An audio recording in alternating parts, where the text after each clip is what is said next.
Êxodo capítulo 20, leremos a partir do verso 1 em diante até o verso 17. Diz assim a palavra do Senhor. Êxodo capítulo 20, do verso 1 ao verso 17. Então falou Deus todas essas palavras, dizendo: Eu sou o Senhor, teu Deus, que te tirei da terra do Egito, da casa da servidão. Não terás outros deuses diante de mim. Não farás para ti imagem de escultura, nem alguma semelhança do que há em cima nos céus, nem embaixo na terra, nem nas águas debaixo da terra. Não te curvarás a elas, nem as servirás, porque eu, o Senhor, teu Deus, sou o Deus zeloso, que visita a iniquidade dos pais dos filhos até a terceira e quarta geração daqueles que me odeiam. E faço misericórdia a milhares dos que me amam e aos que guardam os meus mandamentos. Não tomarás o nome do Senhor, teu Deus, em vão, porque o Senhor não terá por inocente o que tomar o seu nome em vão. Lembra-te do dia do sábado para o santificar. 6 dias trabalharás e farás toda a tua obra, mas o 7º dia é o sábado do Senhor teu Deus. Não farás nenhuma obra, nem tu, nem teu filho, nem tua filha, nem o teu servo, nem a tua serva, nem o teu animal, nem o teu estrangeiro que está dentro das tuas portas. Porque em 6 dias fez o Senhor os céus e a terra, o mar e tudo o que neles há. E ao 7º dia descansou. Portanto, abençoou o Senhor o dia do sábado e o santificou. Honra a teu pai e a tua mãe, para que se prolongue os teus dias na terra que o Senhor teu Deus te dá. Não matarás, não adulterarás, não furtarás, não dirás falso testemunho contra o teu próximo. Não cobiçarás a casa do teu próximo, não cobiçarás a mulher do teu próximo, nem o seu servo, nem a sua serva, nem o seu boi, nem o seu jumento, nem coisa alguma do teu próximo. Amém. Amém. Oremos ao Senhor. Senhor nosso Deus, nós te agradecemos, Senhor, pela tua graça, tua misericórdia, Senhor, se renovam cada manhã, Senhor. Nós te agradecemos porque o Senhor é bondoso para conosco. Não merecemos nada, Senhor, mas o Senhor, na tua paciência, longanimidade, o Senhor tem tido misericórdia de todos nós, ó Deus. Nós te agradecemos pelo privilégio de estarmos diante de Ti, diante da Tua palavra, diante, ó Deus, da Tua igreja.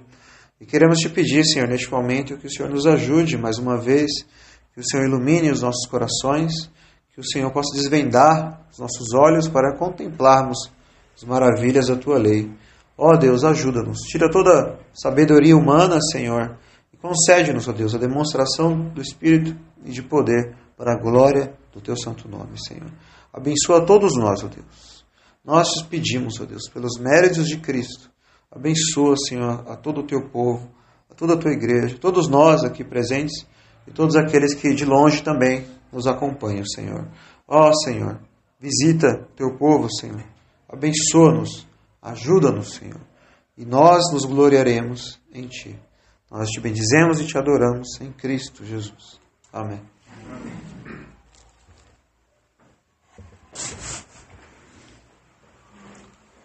Bom, como os irmãos sabem, nós estamos expondo os 10 mandamentos.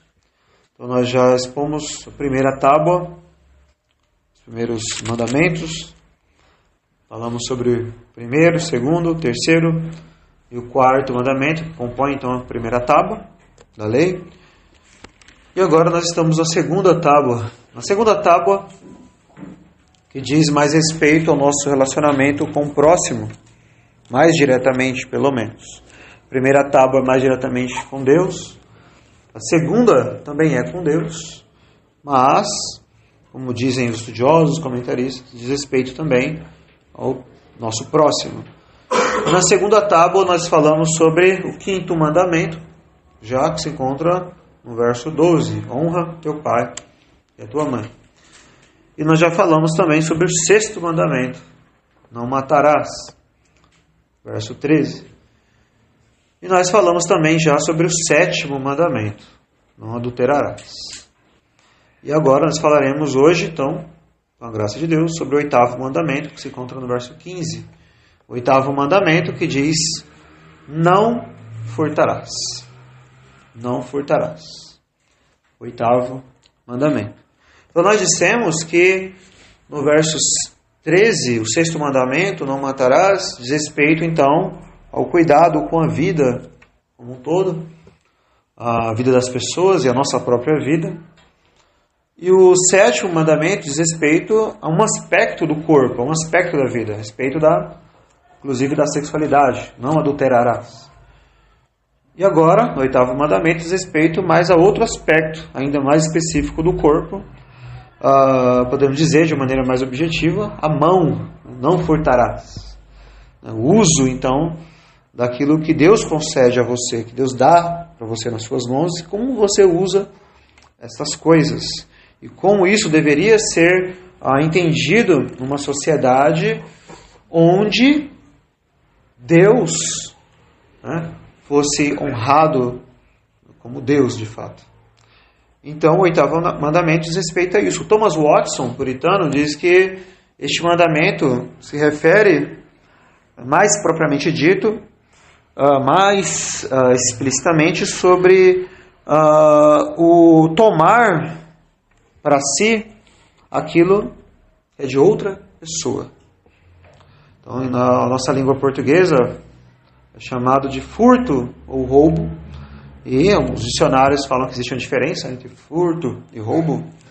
Roubo é uma coisa, furto é outra, mas ambas as coisas são condenadas neste mandamento. Então, roubar seria algo equivalente ao assalto. Geralmente, o uso de violência, por exemplo. Enquanto o furto é quando alguém se apropria de algo que não é seu, sem a outra pessoa ver ou saber, às escondidas. Na língua portuguesa nós chamamos de furto. E o roubo seria o assalto mesmo, mais explícito, até mesmo com o uso de violência. Então este oitavo mandamento se refere a isso. Se refere então você ou alguém tomar para si aquilo que é de outrem, aquilo que é de outra pessoa, certo? Furto ou roubo.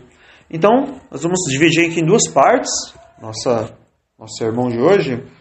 Primeira parte, o nosso roubo ao próximo. Sobre o que é isso, o que é roubar, então, o próximo, as outras pessoas, como isso se dá na prática. Então, o Catecismo de Westminster, o Catecismo Maior de Westminster, expõe isso de maneira bem ampla, dizendo que roubar implica em muitas coisas. Eu vou destacar aqui algumas delas para o nosso entendimento. Então, em primeiro lugar, roubar, ou furtar, tomar o próximo. O que isso significa? Em muitos aspectos. Os irmãos devem se lembrar sempre do princípio, claro, de abrangência do mandamento. Ele inclui muito mais do que apenas furtar algo, ou roubar mesmo ali, mas, como diz o Catecismo Maior de Westminster, a ideia da ampliação do mandamento, como Cristo faz, como vimos no sétimo mandamento, adulterar não é apenas lá e cometer fisicamente adultério, mas inclusive você pensar, você já adulterou. Então a mesma coisa se refere a todos os outros mandamentos, incluindo o oitavo. Então, primeira coisa, o roubo ao próximo. Primeira parte, falaremos sobre isso. Que tipo de roubo ou furto é condenado neste mandamento? Na verdade, todo tipo de roubo material. Qualquer tipo de roubo material. Nós estamos falando de coisas físicas mesmo, materiais mesmo. Todo tipo de roubo ele é condenado neste mandamento. Você, então, tirar a propriedade de alguém, você tomar para si, como diz Thomas Watson, aquilo que é de outra pessoa, não é seu legitimamente falando. Então, isso é condenado neste mandamento. Então, quem são aquelas pessoas que são condenadas neste mandamento? Quem são, então, os ladrões? Quem são as pessoas que Deus condena, que pratica isso? Nós podemos dizer que são, por exemplo, não apenas aquele bandido que ali assalta a pessoa na esquina, uma arma, não apenas este, ou aquele mesmo que gosta de roubar de forma escondida, mas inclusive muitas outras pessoas. Por exemplo, a Bíblia fala sobre vendedores, por exemplo, que são ladrões. Então há pessoas, mercadores, pessoas que trabalham vendendo, roubando as pessoas, assim que eles lucram. Então a Bíblia também condena isso. Veja comigo, por exemplo, nós vamos ver bastante textos aqui no Antigo Testamento. Veja, por exemplo, Oséias, o profeta Oséias, lá depois de Daniel, o profeta Oséias, capítulo 12, verso 7. Oséias 12, verso 7, diz assim: é um mercador, tem nas mãos uma balança enganosa, ama a opressão. Então, a balança enganosa, o mercador que rouba. Veja também Amós, capítulo 8. Amós, capítulo 8, logo mais à frente, depois do profeta Joel. Amós, capítulo 8, verso 5. Falando também, daqueles que estavam pecando, violando o sábado, o quarto mandamento, dizendo: quando passará a lua nova para vendermos o grão, e o sábado para abrirmos os celeiros de trigo, diminuindo o efa, aumentando o ciclo, e procedendo dolosamente com balanças enganosas. Então, eles queriam que acabasse logo o sábado para poder vender mais e vender de maneira enganosa. Então, há muitos mercadores que são ladrões, a Bíblia fala. Então, as pessoas que cobram injustamente um serviço prestado, por exemplo, vende alguma mercadoria de maneira abusiva, então isso é violar este mandamento. Mas não apenas este. A Escritura fala também daqueles que praticam a extorsão também. Ou, hoje, em nossos dias, chamados de agiotas, por exemplo, ou usurários, que usam de usura de maneira ilícita. Veja comigo Lucas, Novo Testamento aí, Evangelho de Lucas.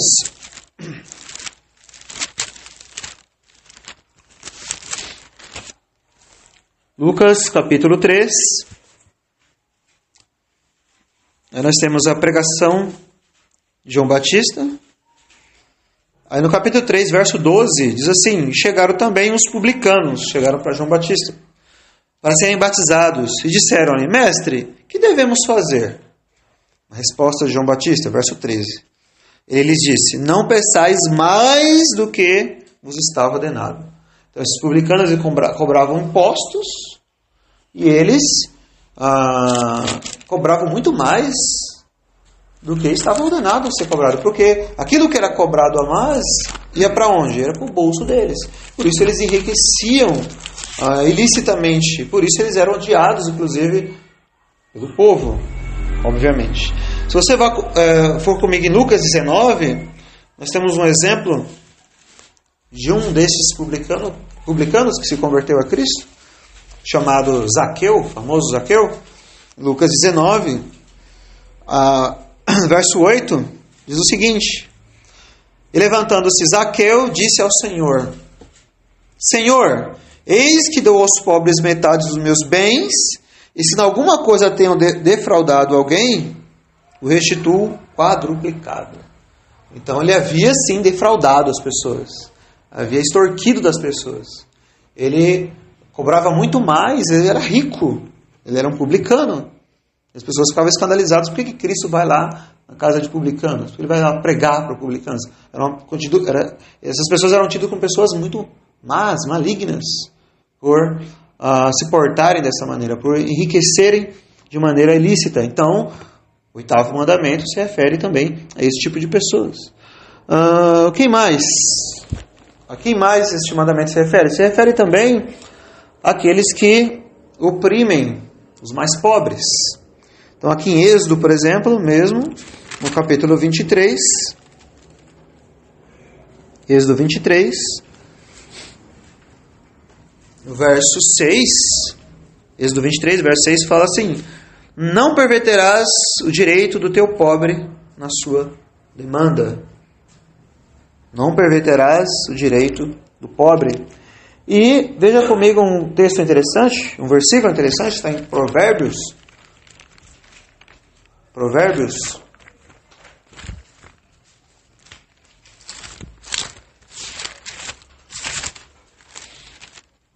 Provérbios capítulo 14, verso 31. Provérbios 14, 31. Diz assim: o que oprime o pobre insulta aquele que o criou, mas o que se compadece necessitado o honra. Então, oprimir o pobre é insultar aquele que o criou, diz a Escritura. Então, veja, talvez em nossa sociedade atual, é o que nós mais estamos vendo em nossos dias. Isso é uma abominação a Deus. O fato daqueles que têm muito, ricos, inclusive mais especialmente até magistrados, oprimirem o pobre de uma maneira completamente absurda. Não há nem palavras para nós, muitas vezes, escrevermos o que acontece em nossa época, em nossa sociedade, inclusive, mais propriamente dito, em nosso país. É terrível, mas todos estes terão que dar conta diante de Deus, porque quem está sendo insultado é o Criador, é o próprio Deus. Então, oprimir o pobre é grave. Estão roubando, devorando o povo como se fosse pão. Então, é algo absurdo. E isso é condenado neste mandamento. Oprimir ou perverter o direito do pobre. Então, aqueles que o fazem estão violando o 8º mandamento. Quem mais? Também aqueles que são chefes, patrões. Eles violam o 8º mandamento quando pervertem o salário dos seus empregados. Está em Levítico, capítulo 19. Veja comigo, Levítico 19.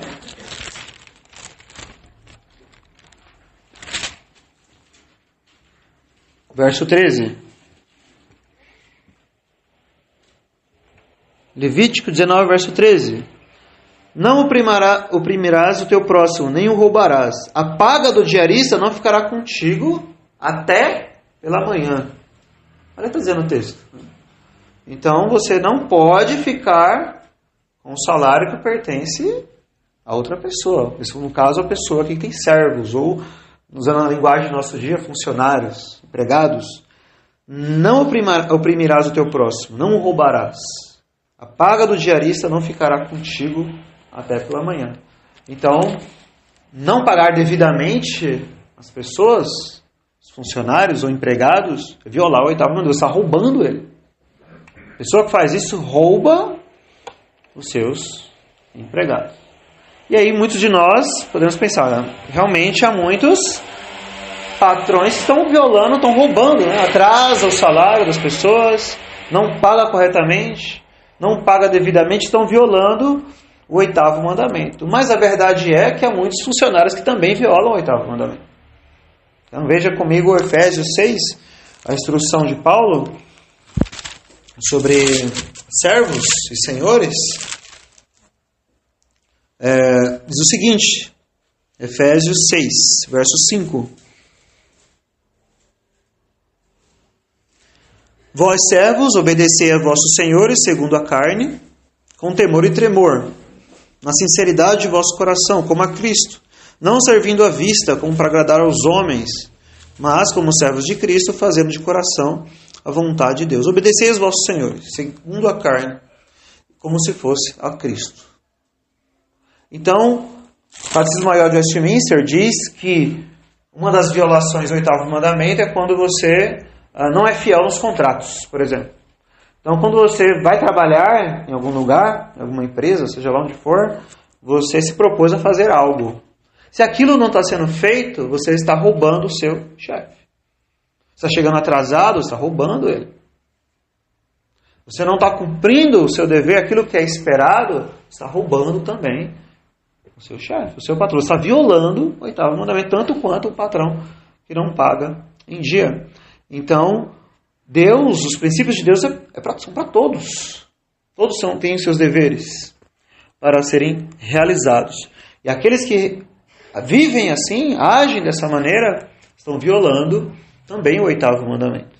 Então, são essas pessoas, de modo geral, que roubam os bens das pessoas, salário das pessoas, atividades das pessoas, não importa o que seja, estão violando o oitavo mandamento.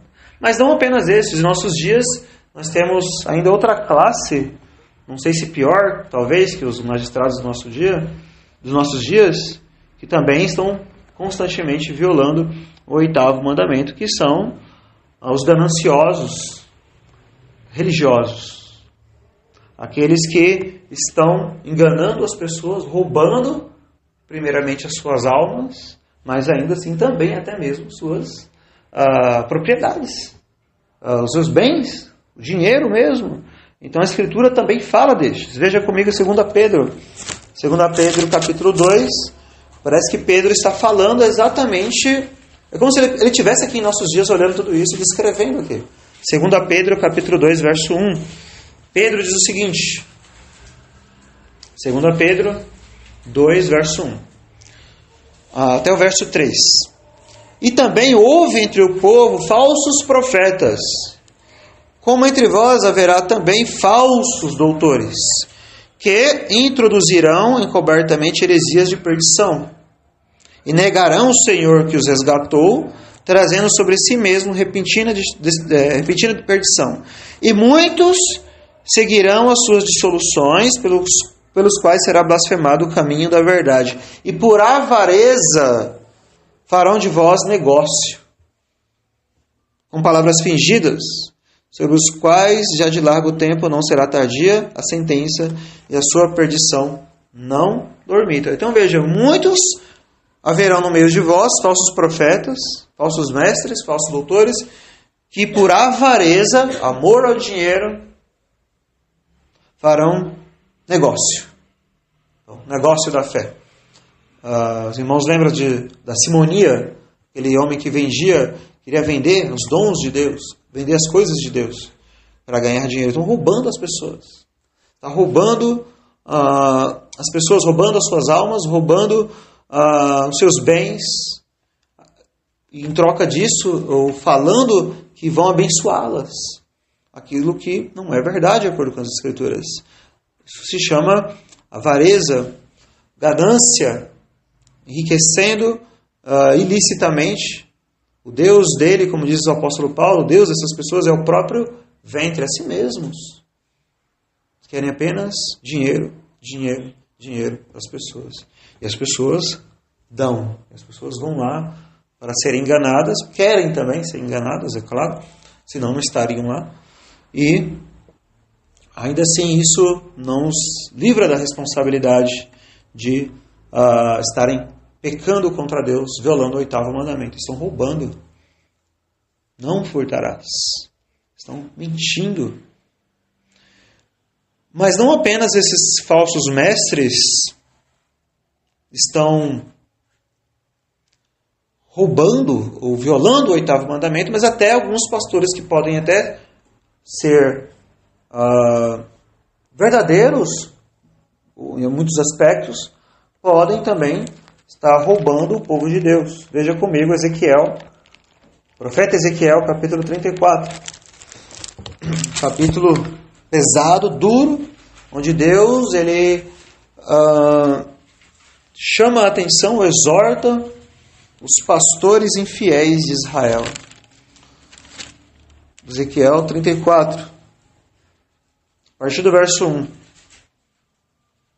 E veio a mim a palavra do Senhor, dizendo: Filho do homem, profetiza contra os pastores de Israel. Profetiza e dize aos pastores: assim diz o Senhor Deus: ai dos pastores de Israel que se apacentam a si mesmos. Não devem os pastores apacentar as ovelhas?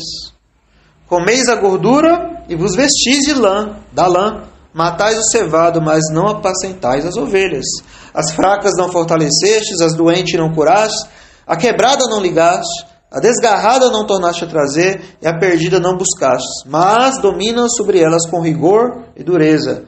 Assim se espalharam, por não haver pastor. Tornaram-se pasto para todas as feras do campo, porquanto se espalharam. As minhas ovelhas andaram desgarradas por todos os montes, por todo o alto outeiro. Sim, as minhas ovelhas andaram espalhadas por toda a face da terra, sem haver quem perguntasse por elas, nem quem as buscasse. Portanto, ó pastores, ouvi a palavra do Senhor. Vivo eu, diz o Senhor Deus, que porquanto as minhas ovelhas foram entregues à rapina, e as minhas ovelhas vieram a servir de pasto a todas as feras do campo, por falta de pastor, e os meus pastores não procuraram as minhas ovelhas, e os pastores apacentaram a si mesmos, e não apacentaram as minhas ovelhas, portanto, ó pastores, ouvi a palavra do Senhor. Assim diz o Senhor Deus, eis que eu estou contra os pastores sou contra os pastores, e das suas mãos demandarei as minhas ovelhas, e eles deixarão de apacentar as ovelhas. Os pastores não se apacentarão mais a si mesmos, e livrarei as minhas ovelhas da sua boca, e não lhes servirão mais de pasto. Porque assim diz o Senhor Deus, eis que eu mesmo, procurarei pelas minhas ovelhas e as buscarei. Como o pastor busca o seu rebanho no dia em que está no meio das suas ovelhas dispersas, assim buscarei as minhas ovelhas e livrá-las-ei de todos os lugares por onde andam espalhadas no dia nublado e de escuridão. E tirá-las-eis dos povos, e as congregareis dos países, e as trarei à sua própria terra. E as apacentarei nos montes de Israel, junto aos rios e em todas as habitações da terra. Assim por diante ele continua falando. Então veja, pastores que apacentam-se a si mesmos. Eles não apacentam a igreja de Deus, o povo de Deus. Estão na igreja, estão no ministério, por ganância, por dinheiro, não apenas em termos de igrejas aí que pregam apenas essas coisas, mas até mesmo igrejas onde o salário de pastor é atrativo. Atrativo, muito atrativo, muito bom. É mais séria a igreja, mas pelo menos, né? E muitos jovens se aventuram nessa. Mas, na prática, o que acontece na prática? Na prática, o povo de Deus está morrendo de fome. O povo de Deus não está sendo apacentado. O povo de Deus não está sendo ensinado. O povo de Deus não está sendo pastoreado, de fato. Esses pastores são ladrões. Então, eles usam da lã, da ovelha, como está dizendo aqui, mas eles não alimentam as ovelhas, não cuidam das ovelhas, e assim por diante. Thomas Watson diz que estes pastores negligentes são ladrões do povo de Deus. Estão roubando o povo de Deus. Então estes são condenados também.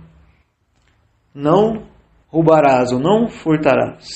Então todos estes aqui se enquadram na violação deste mandamento. Todos esses tipos de pessoas que acabei de citar. E aí eu faço a seguinte pergunta: por que as pessoas fazem isso? Por que as pessoas cometem o roubo ou cometem o furto? Nós temos algumas razões. A primeira razão é porque as pessoas não creem em Deus, na providência de Deus. Então, por que geralmente uma pessoa deseja aquele que tem menos, pelo menos? Né? Por que ele quer roubar? Porque ele acha que ele não tem o suficiente e nem vai ter no dia de amanhã e assim por diante. Ele quer prover para si. Então, por exemplo, foi o pecado do povo no deserto. No Salmo 78, diz o seguinte, falando do povo no deserto, do povo tentou a Deus. Salmo 78, verso 19, diz assim: e falaram contra Deus. Salmo 78, 19. E falaram contra Deus e disseram: acaso pode Deus preparar uma mesa no deserto? Então aí é incredulidade. Deus pode preparar uma mesa no deserto? Olha o tamanho desse deserto. Deus pode fazer o que aqui? E Deus mandou cordonizes, Deus tirou água da pedra, Deus fez muita coisa. Mas ainda assim eles continuaram blasfemando, pecando contra Deus. Mas a ideia do furto, do roubo, provém de um coração incrédulo, não confia em Deus. Então o pecado da incredulidade, não quero confiar em Deus, não quero depositar nas mãos de Deus, não quero a minha vida nas mãos de Deus, não quero confiar em Deus. É por isso que as pessoas violam este mandamento. Mas não apenas isso, mas é porque o Deus delas é o dinheiro, é a riqueza de fato, são os bens materiais. Lembra o que Cristo fala no Sermão da Montanha? Vocês não podem servir a dois senhores, ou a Deus ou a Mamon, a Deus e as riquezas. E estes, por exemplo, muito dos ricos que existem, falamos recentemente no nosso estudo, que eles têm medo de perder o que têm e querem sempre ganhar mais. O Deus deles é o dinheiro, é a riqueza. Então, idolatria.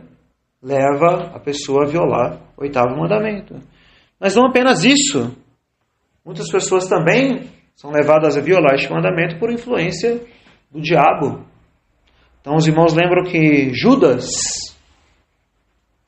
no capítulo 12 de João, fala que ele era ladrão. Ele roubava a bolsa lá. Ele cuidava da bolsa, mas ele era ladrão. E nos capítulos seguintes fala que Satanás entrou nele. Então, roubar é algo típico do diabo. Foi isso que ele quis fazer desde o início. Roubou Adão e Eva da sua posição, estavam em Deus. Ele quis roubar tudo, quis roubar a Deus. E ele que influencia os corações dos homens para que estes também sejam seus imitadores, sejam ladrões. Roubem a Deus, roubem as almas das pessoas, a vida das pessoas, a propriedade das pessoas, o dinheiro das pessoas e assim por diante. Então, o 8º mandamento nos ensina: não furtarás. Então, como você, enquanto pessoa, enquanto cristão, lida com isso? Aplique isso para a sua vida. Como você vive a sua vida? Como você trabalha enquanto empregado? Ou, não sei se tem alguém aqui que seja chefe, patrão, como você lida com isso? Como você lida com essa questão, então, do roubo ou do furto? Como você tem visto isso em nosso país? Então, a igreja não pode fechar os olhos, ser negligente quanto a isso. E olhar toda essa opressão contra os pobres e não fazer nada. Nós temos que orar a Deus. Nós temos que dizer como o salmista: torrente de lágrimas sai dos meus olhos, porque os homens não guardam a tua lei. Nós temos que lamentar a violência, o roubo, tudo isso de maneira desenfreada em nosso meio. Orar por isso. Pedir a Deus para que o reino dele avance, para que o evangelho seja ensinado, o evangelho seja pregado e que isso venha a ser mudado. Então você deve mudar isso na sua vida, enquanto cristão, mas também orar por isso. Desejar que isso mude, para que o nome de Deus seja engrandecido, seja glorificado. Então aplique isso na sua vida. Medite sobre isso. Medite sobre o 8º mandamento: não furtarás. Então eu falei que essa era a primeira parte, o roubo, então, às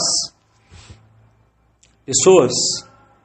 Mas em segundo lugar, a Escritura também fala de outro roubo, talvez mais sério, o roubo a Deus.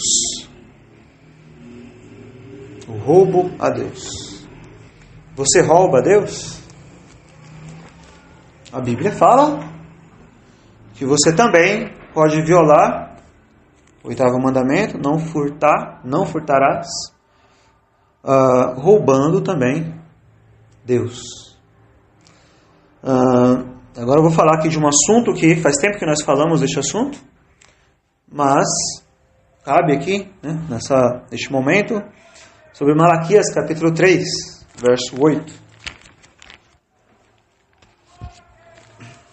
Malaquias capítulo 3, verso 8.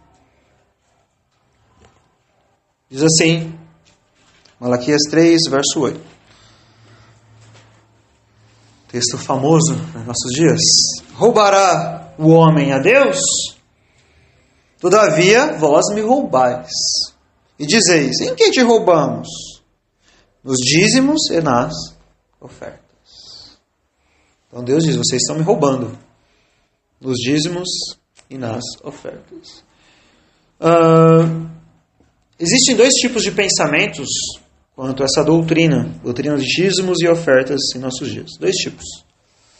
Existe uma visão que eu chamaria de tradicional, mas não é tradicional no sentido histórico. Não é isso. Tradicional porque a maioria das igrejas pensam e pregam hoje, nesse sentido. E há um outro tipo de visão mais liberal no sentido de teológico, podemos dizer assim. Talvez mais dispensacionalista, podemos dizer assim. Contrário às leis do Antigo Testamento, como eles dizem, e assim por diante. Essas duas visões, dentro do nosso entendimento, do meu entendimento, do nosso entendimento, são incorretas. Incorretas de acordo com as Escrituras. Então a primeira visão diz o seguinte: você tem que trazer para a igreja os seus dízimos e ofertas. Então, dízimo, 10% do que você ganha mensalmente, você tem que trazer para a igreja, porque é isso que foi estabelecido no Velho Testamento. O Novo não fala muita coisa, mas no Velho foi falado, então já é suficiente e continua em nossos dias. Por exemplo, alguns pregadores dizem o seguinte, já vi várias vezes isso, esse verso 8, eles explicam da seguinte maneira: roubará o homem a Deus, todavia vós me roubais. E dizeis, em que te roubamos? Nos dízimos e nas ofertas. Eles dizem o seguinte, se você não traz o seu dízimo para a igreja, você está roubando a Deus. As ofertas não, as ofertas é um presente que você traz quando você quiser, quando você puder, fica a seu critério. Mas o dízimo não, o dízimo é obrigatório.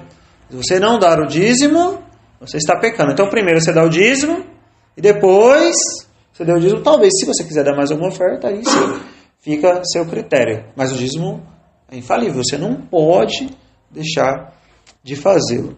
Então essa visão, não creio que seja a bíblica, e é a mais comum, e a mais tradicional em nossos dias. Por quê? Porque aqui no verso 8, eles perguntam, em que te roubamos? Deus responde o quê? Nos dízimos e nas ofertas, nos dois.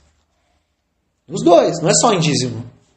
Nos dois, dízimos e ofertas. Então essa visão tradicional não encaixa nesse verso. Nos dízimos e ofertas, nos dois. Eu creio que o texto está usando as duas palavras de forma intercambiável, é a mesma coisa.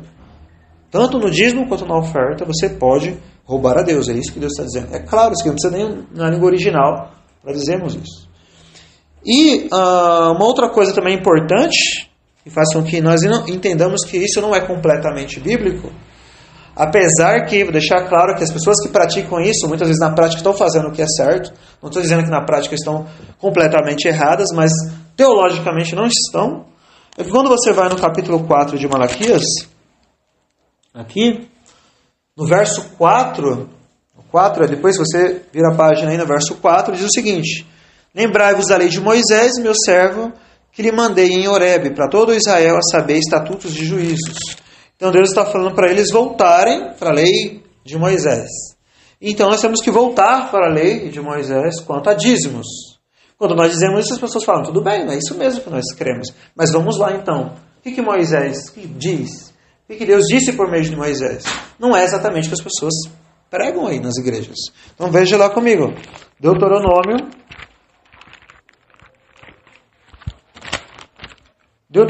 capítulo 12. Imagine as pessoas, as igrejas aplicando isso exatamente assim em nossos dias hoje. Será que as igrejas fazem isso exatamente assim? Deuteronômio 12, verso 5. Mas o lugar que o Senhor vosso Deus escolher, de todas as vossas tribos, para ali pôr o seu nome, buscareis para a sua habitação, e ali vireis. E ali trareis os vossos holocaustos, os vossos sacrifícios e os vossos dízimos, em oferta alçada da vossa mão, os vossos votos, as vossas ofertas voluntárias, e os primogênitos das vossas vacas e das vossas ovelhas. E ali comereis perante o Senhor vosso Deus, e vos alegrarei em tudo em que puserdes na vossa mão, vós e as vossas casas, no que abençoar o Senhor vosso Deus. Deus falando, você vai trazer tudo, dízimos e ofertas, você vai comer o seu dízimo e a sua oferta. Agora vá para o capítulo 14, que isso é mais claro ainda. Deuteronômio 14, a partir do verso 22. E aí deixa bem claro, os dízimos para o serviço do Senhor. Diz o seguinte, Deuteronômio 14, 22. Certamente darás os dízimos de todo o fruto da tua semente, que cada ano se recolher no campo. E perante o Senhor teu Deus, no lugar que escolher para lhe fazer habitar o seu nome, comereis os dízimos do teu grão, do teu moço, do teu azeite, os primogênitos das tuas vacas, das tuas ovelhas, para que aprendas a temer ao Senhor teu Deus todos os dias. E quando o caminho te for tão comprido que não possas levar, então se não der para levar tudo, Deus está falando, for muito longe o caminho, por estar longe de ti o lugar que escolheu o Senhor teu Deus, para ali pôr o seu nome, quando o Senhor teu Deus tiver abençoado, verso 25, então vende os teus dízimos. Ata o dinheiro na tua mão. E faz o que com esse dinheiro? Vai ao lugar que escolheu o Senhor teu Deus, e aquele dinheiro darás por tudo o que deseja a tua alma, por vacas, por ovelhas e por vinhos e por bebida forte, por tudo o que te pedir a tua alma. Come-o ali perante o Senhor teu Deus e alegra-te tu e a tua casa. Então, traz todos os seus dízimos para quem que é? Para você mesmo comer, se alegrando com sua família e com todo o povo de Deus. Porém, verso seguinte, verso 27. Não desampararás o levita que está dentro das suas portas, pois não tem parte nem herança contigo. Ao fim de 3 anos tirarás todos os dízimos da tua colheita no mesmo ano e o recolherás dentro das suas portas. Então virá o levita, pois não tem parte nem herança tem contigo, e o estrangeiro e o órfão e a viúva que estão dentro das suas portas, e comerão e fartar-se-ão, para que o Senhor teu Deus te abençoe em toda obra que as tuas mãos fizerem. Ou seja, havia então aqui um dízimo que as pessoas deviam trazer para celebrar diante de Deus, comer diante de Deus. Porém, Deus diz, você não pode desamparar o órfão, a viúva, nem o estrangeiro, nem os levitas, os sacerdotes. Os sacerdotes não têm herança na terra. Eles não têm. Então você não pode desampará-los. A cada 3 anos, ele vai dizer, você vai tirar e dar para eles isso. Então as pessoas querem aplicar isso para hoje, os pastores vão receber de 3 em 3 anos salário. Então não seria, as pessoas não querem isso. Isso as pessoas não querem. Então, e se você notar vários textos, a ideia é que você trazer para os nossos dias hoje, que está sendo ensinada e pregada, que você vai ter que trazer aqueles 10%, porque é o dízimo e tal, mensalmente, não tem uma base no Velho Testamento. Não tem. Eu citei alguns textos, mas tem outros, não vai provar isso em lugar algum. Não tem. Porém, o Novo Testamento fala de ofertas para a igreja. Vá comigo agora no Novo Testamento. 2 Coríntios, capítulo 9. E aí, neste ponto, nós também rejeitamos a ideia daqueles que acreditam que não há então nenhum dízimo e oferta então para os nossos dias, para a igreja. Não há também. São 2 extremos. Também está errado. Há pessoas que pregam isso também, mas está errado. Aqui, em 2 Coríntios, capítulo 9, a partir do verso 1, Paulo fala da oferta a favor dos santos. E aí você quer saber, eu devo contribuir com a igreja? Com certeza. Qual a quantidade, qual o valor? Como é que eu faço isso? 2 Coríntios 9, Paulo fala um pouco sobre isso. Diz o seguinte, a partir do verso 1. Quanto à administração que se faz a favor dos santos, não necessito escrever-vos, porque bem sei a prontidão do vosso ânimo, da qual me glorio de vós para com os macedônios, que a Acaia está pronta desde o ano passado, e o vosso zelo tem estimulado muitos.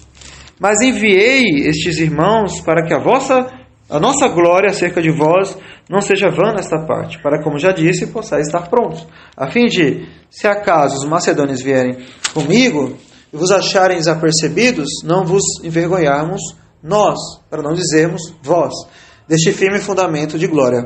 Portanto, tive por coisa necessária exortar a estes irmãos, para que primeiro fossem ter convosco e preparassem de antemão a vossa bênção, já antes anunciada, para que esteja pronta como bênção e não como avareza.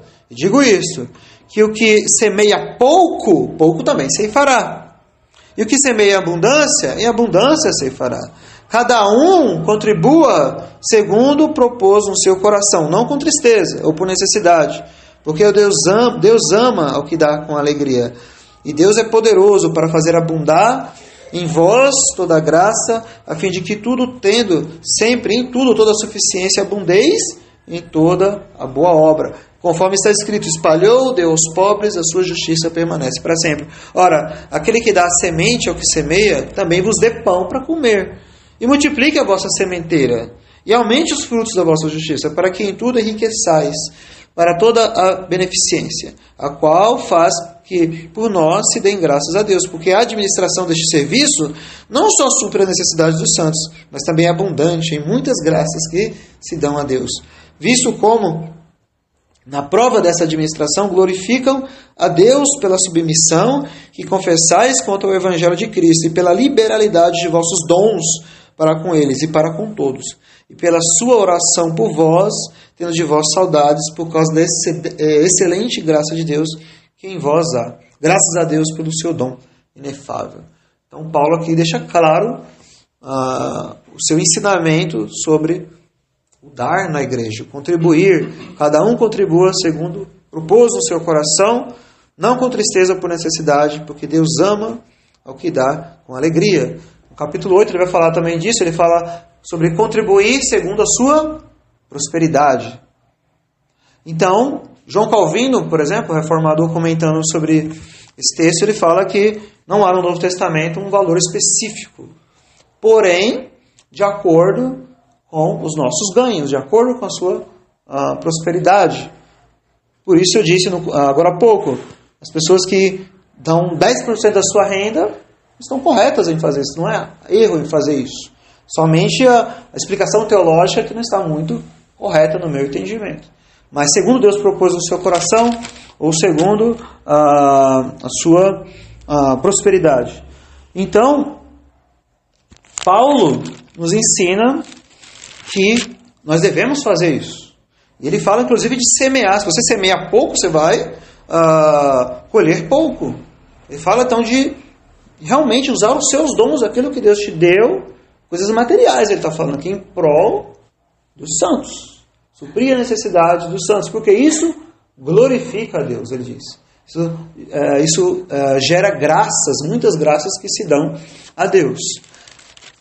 Então, por esse motivo, aqueles que dizem que não há, então, algo que deve ser feito de maneira regular, uma contribuição, etc., para a igreja, estão incorretos. Mas o motivo principal ainda, outro motivo mais forte ainda, está em 1 Coríntios 9. Nós lemos 2 Coríntios 9, agora 1 Coríntios 9.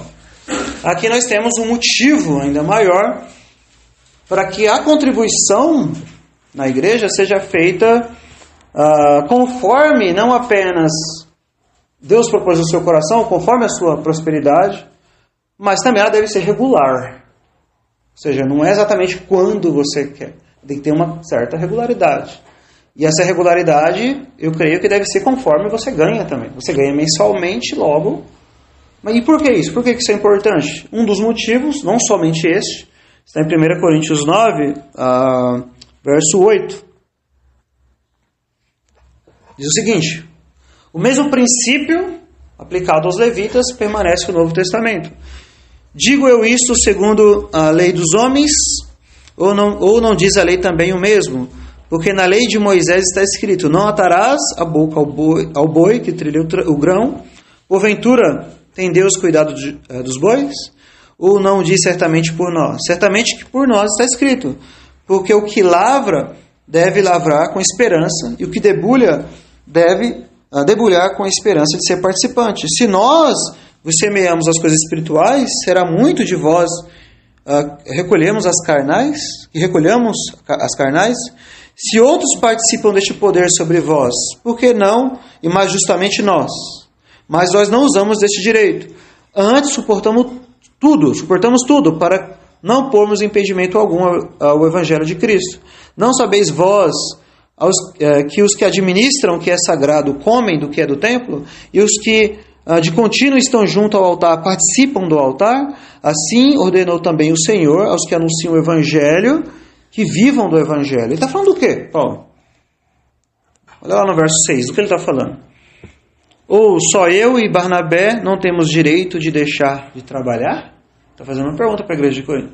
Então ele, como ministro do Evangelho, deveria se dedicar mais ao Evangelho, e a igreja deveria então auxiliá-lo nisso, para que ele pregasse o Evangelho com mais liberdade. E ele vai dizer isso em outros textos. Por exemplo, para Timóteo, ele vai dizer que os presbíteros que se afadigam na palavra devem ser considerados dignos de dobrados honorários. Eles se dedicam ao ministério. Em Gálatas 6, ele vai dizer que você deve repartir os seus bens com aqueles que ensinam o Evangelho, por exemplo. Então, aqui, dá-nos a entender que essa contribuição precisa ser regular, porque a igreja precisa de sustento, sim. Os ministros do Evangelho precisam. Você tem esse texto, mas tem muitos outros ainda no Novo Testamento que falam desse assunto. Então, a sua contribuição deve ser regular. As pessoas, a graça de Deus precisa sim de sustento em vários sentidos, em vários aspectos. A pregação do Evangelho precisa, e ela tem que ser conforme a sua prosperidade, conforme a sua renda. Então a Escritura fala sobre isso. Então, o princípio de Malaquias 3,8 ainda permanece. Por acaso roubará o homem a Deus? Sim, nos dízimos e nas ofertas. Então você não contribuir para o avanço do Evangelho, do ponto de vista material, você está roubando a Deus. Porque talvez você não chamou alguém, Deus não chamou você talvez para ser missionário em algum lugar. Um exemplo. Mas Deus chamou alguém. E essa pessoa não pode ir às próprias custas. É isso que Paulo fala para Timóteo. Nenhum soldado milita às próprias custas.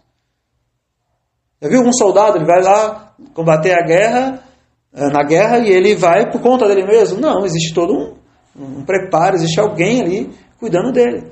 Por isso o famoso missionário William Carey, se não me engano, disse que se você foi chamado, todos foram chamados para a pregação do Evangelho, de um modo geral. Todos.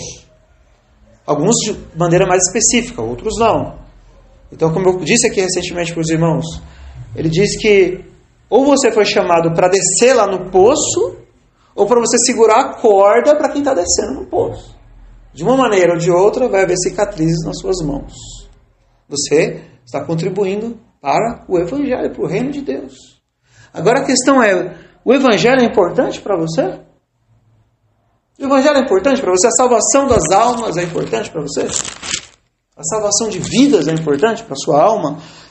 Se você talvez possa achar que não muito, então eu pergunto, e a sua própria alma? A sua própria alma é importante para você? A sua própria alma? Você fala, mas o que isso tem a ver? Tem tudo a ver. Você não quer que alguém cuide da sua alma, alguém alimente a sua alma, e você prefere investir mais nas coisas deste mundo, carnais, do que na prosperidade da sua alma. Não é isso? Não é esse o exemplo de Cristo? Paulo diz a respeito de Cristo, vós sabeis a graça de nosso Senhor Jesus Cristo, que sendo rico, por amor de vós se fez pobre, para que pela sua pobreza enriquecesses. Esse foi o exemplo de Cristo. Cristo sendo rico, abandonou a sua glória, por assim dizer, como diz Filipenses lá, para o nosso bem, para a nossa salvação. E você não deseja fazer o mesmo para a salvação da sua própria alma? E não só para a sua própria, mas para o bem da igreja, para o avanço do Evangelho, a salvação de vidas, de almas, para o reino do Evangelho? Ou nós somos consumistas demais, materialistas demais? Ou será que Mamon realmente não está sendo o nosso Deus? Então Deus nos chama para servi-lo com todos os nossos bens. Com isso também. Então, como você tem visto isso? Você viola o 8º mandamento? Não furtarás. E Deus pergunta, porventura roubará o homem a Deus? Ele diz que sim, nos dízimos e nas ofertas. Veja um princípio muito bom que está em Provérbios capítulo 3 sobre esse assunto. Provérbios 3, verso 9. Talvez um verso que nós não deveríamos esquecer, eu acredito. Provérbios 3, verso 9. Diz o seguinte: honra ao Senhor com os teus bens e com a primeira parte de todos os teus ganhos. Então, Deus merece o melhor, nosso melhor, a primeira parte, os nossos bens. Também somos chamados para servir a Deus assim. Então, que Deus tenha misericórdia de nossas vidas. Que Deus nos ajude a enxergar isso de maneira correta, de maneira bíblica, para a glória de Deus, para o bem da igreja, para o avanço do Evangelho. Que você possa, todos nós possamos meditar neste princípio também. Você pode violar o 8º mandamento quanto a Deus, até mesmo em questões materiais. Mas não apenas se você rouba a Deus assim, você rouba a Deus de outras maneiras ainda. Acabei de dizer que você pode roubar o seu chefe, ou o seu patrão, quando você não cumpre aquilo que você disse que ia cumprir, aquilo que foi dado para você ali condições, o salário, você não cumpre aquilo, você rouba ele. Com Deus também. Mesma coisa. Deus te deu o quê? Os bens materiais, sim, saúde, para você trabalhar, receber, ter um salário, você deve honrar eles com isso, mas agora me refiro até a dons espirituais também. Deus te concedeu inteligência, sabedoria, dons, e não me refiro apenas a dons de pregação aqui, dons para servir a igreja, servir aos santos, e você não usá-los para a glória de Deus, para Deus, é roubar a Deus. Mateus capítulo 25 trata de algo relacionado a isso. E aqui em Mateus capítulo 25 nós entendemos que o Senhor, Ele exorta a inatividade dos seus servos. Mateus 25 é a parábola dos talentos, os irmãos conhecem. Verso 24. Mas, chegando também o que recebera um talento, disse: Senhor, eu conhecia-te, que és o homem duro, que ceifas onde não semeaste, ajuntas onde não espalhaste. E atemorizado escondi na terra o teu talento. Aqui tens o que é teu. Respondendo, porém, o seu senhor disse-lhe: Mau e negligente servo, sabias que ceifo onde não semeei, e ajunto onde não espalhei. Devias então ter dado meu dinheiro aos banqueiros, e quando eu viesse, receberia o meu com os juros. Tirai-lhe, pois, o talento, dai-o ao que tem 10 talentos, porque a qualquer que tiver será dado, e terá em abundância, mas o que não tiver, até o que tem lhe ser-lhe-á tirado.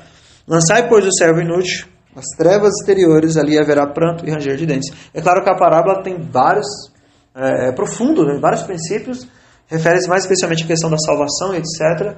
Mas, deixa claro aqui que esse servo que não realizou aquilo que o Senhor quis que ele realizasse, colocou nas mãos dele, ele não fez, ele também está pecando diante de Deus. Então, Paulo diz para Timóteo: não negligencies o dom que há em você, que Deus te deu, que Deus te concedeu.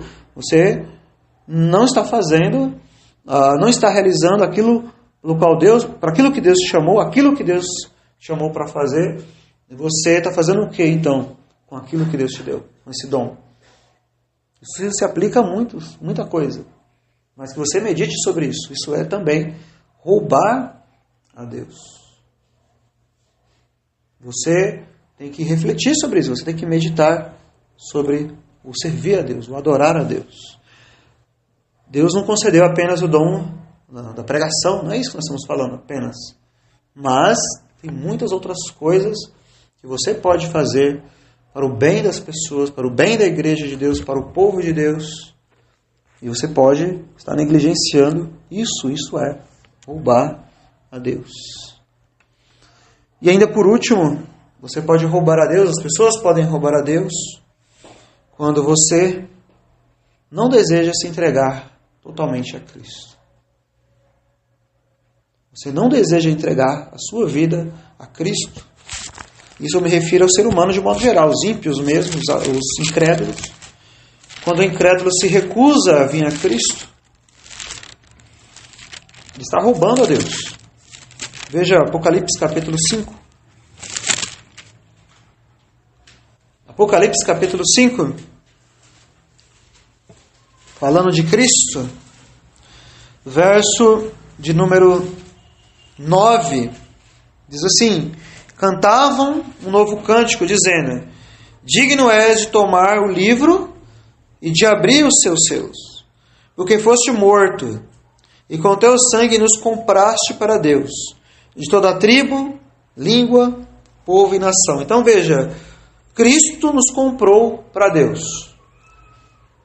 Cristo agora é o quê? O Senhor, seu Senhor. Se você não entrega a sua vida a Ele, todas as áreas da sua vida a Ele, você está roubando a Ele, porque você não é mais seu.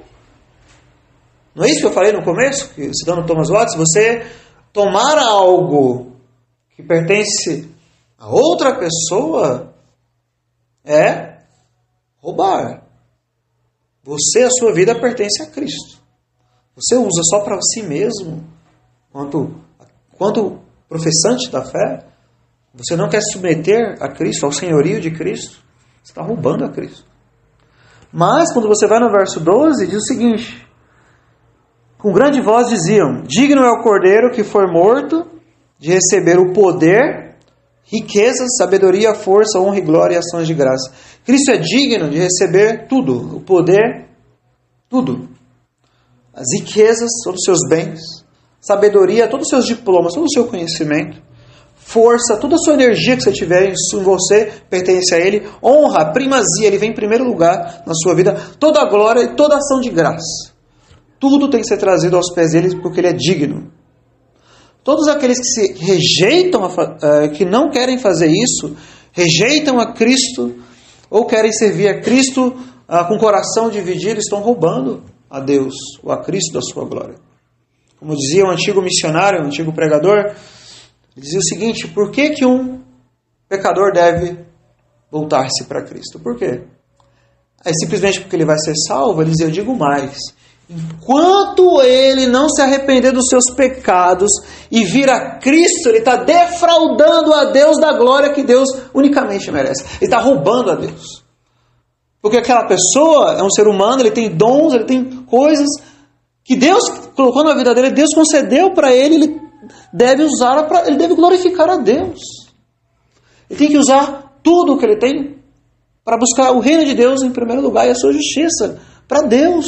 Você foi criado para glorificar a Deus e desfrutar de Deus para sempre. Não é isso que diz?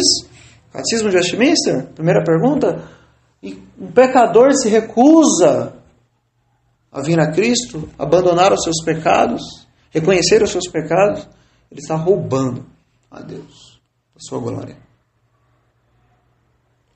Porque ele é digno. Não tem como fugir. Ele veio e realizou tudo isso na cruz. Agora não tem como fugir. Cristo disse, se eu não viera, eles não teriam pecado. Mas como eu vim, pregou, ele ensinou, morreu na cruz, agora o pecado deles é mais grave ainda. Porque eles amaram mais o pecado e as trevas do que a luz, do que a Cristo. Então isso é roubar a Cristo. Não dá a glória que é digna a Ele. Você dá a glória a Deus? Você olha para a sua vida e você quer fazer o que com a sua vida? Quais os seus projetos, seus planos para o futuro? Por que você quer fazer isso ou aquilo outro? É para que você ame mais a Deus? Para que você se entregue mais a Cristo? É para que você honre mais o Senhor Jesus? Se não é, então nós estamos vivendo de maneira errada. É porque você deseja servir o povo de Deus? Por que você quer ter um salário melhor? Por que você quer um emprego melhor? Fazer aquele curso, etc. Para quê? O verdadeiro crente ele faz não para ficar juntando tesouros na terra, porque ele acredita que aquilo de alguma maneira vai contribuir para o avanço do Evangelho. Porque aquilo de alguma maneira ele vai ser útil para Deus, para o reino de Deus. É por causa disso. As pessoas pregam tantas essas coisas de prosperidade, riqueza, mas não têm entendimento. Eu e minha esposa fizemos parte de uma igreja muito tempo atrás, quando não tínhamos entendimento da palavra de Deus, e falavam, José ficou rico no Egito, então o crente tem que ficar também. José ficou rico? Por que ele ficou rico? Ele foi governador do Egito para manter a semente lá do Evangelho, só por isso, para a vinda de Cristo lá no futuro. Foi por causa do reino de Deus. Por isso que Deus usou. Usou Abraão, usou Davi, usou Salomão, usou, mas foi para a glória de Deus. A Bíblia não condena a riqueza em si. Paulo diz isso lá em Timóteo, que os ricos não coloquem a sua esperança na incerteza das riquezas, mas sejam doadores que ajudem as pessoas, a igreja de Deus, o avanço do Evangelho e assim por diante. Então, quando você não quer dedicar a sua vida a Deus, a Cristo Jesus, todas essas coisas aqui, poder, riqueza, sabedoria, força, honra, glória e ação de graça. De onde veio tudo isso que você tem? Todo o bem que tem na sua vida veio de Deus. E Deus exige que você use para Ele. Que você não seja um adúltero. Lembra que Tiago diz? Você recebe um bem de Deus para usar para o mundo. Tiago diz adúlteros. Vocês são adúlteros. Vocês estão agindo como uma mulher adúltera, recebe o bem do marido para usar com outra pessoa. Deus deseja que você ande com Ele. Confie nele. Entregue a sua vida a Ele. E você sirva com tudo o que você tem e tudo o que você é. Então você entrega a sua vida ao senhorio de Cristo, é 100%. Todas as áreas. Não é uma parte ou outra. É tudo. É tudo ou nada. Não existe para Deus 98% ou 99%. Tudo ou nada. Mas é isso que nós aprendemos nas Escrituras. Nós vamos sendo ensinados por Deus, aos poucos, a como nós devemos amá-lo, e a servi-lo e a adorá-lo. Então, irmãos, que Deus nos ajude, então, que Deus nos abençoe, que Deus tenha misericórdia de nossas vidas, que possamos meditar, então, sobre o 8º mandamento, que nos ensina sobre o pecado, então, o roubar ao nosso próximo, e ampliando ainda mais este mandamento, o roubar a Deus. Que Deus tenha misericórdia de todos nós. Amém. Pedir aos irmãos que coloquem de pé, para que nós oremos ao Senhor.